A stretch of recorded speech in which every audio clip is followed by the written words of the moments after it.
watching the television show is just sitting down and watching the cutscenes of the video game, right? We're getting the big narrative beats of the story along the way. Right. Not a lot of because a lot of the time in between is spent fighting off clickers or rifling through drawers for resources and crafting shivs and ammo and stuff. Like, it's nonsense. It's video game stuff, right? Yeah.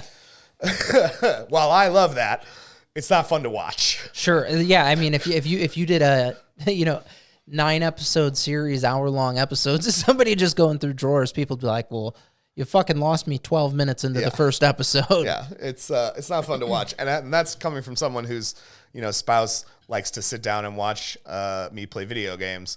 And those are the times when she's on her phone. Right. Oh, for sure.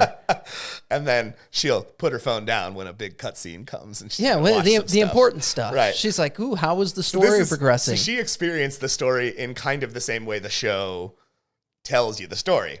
I, on the other hand, experienced the story in, earning all of those moments, getting the tools and fighting the enemies and earning those moments, which is why when I got to the end of the show, it left me feeling, and it's not a bad show. I really have nothing bad to say about it other than it kind of made those moments that hit me so hard in the video game emotionally not land as well, because the actors are beautiful. They're doing a great job with the characters. There's no doubt about that.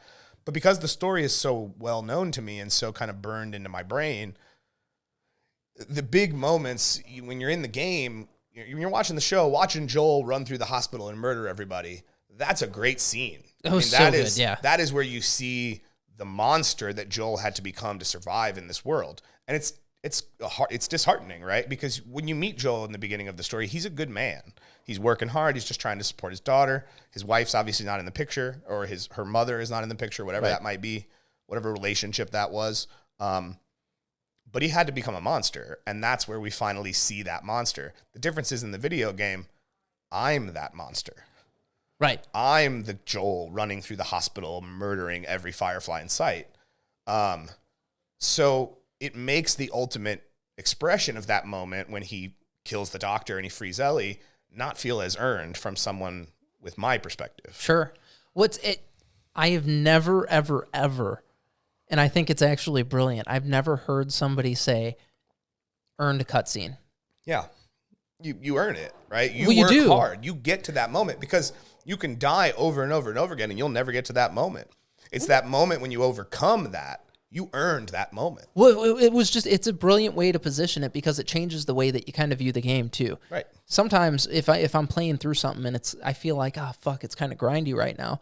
I don't get to that. And I'm like, oh yeah, I'm just like, fuck, I got to get through this. Yeah. And it's like I said, it's a grind. There's no goal there other than getting to the next point. Yeah, the reward in a narrative-driven game is that next piece of the story. That's the reward that they give you for the work that you put in. That's fair. Right? I mean, I'm going through the Resident Evil 4 remake right now, and that's the work you put in, right? That's you earn those big moments, right? That's why most of that game, its cutscenes happen at the beginning and the end of a chapter. Right. So you have to go through that chapter to earn that. You work hard, man. Some of those things are not easy to do.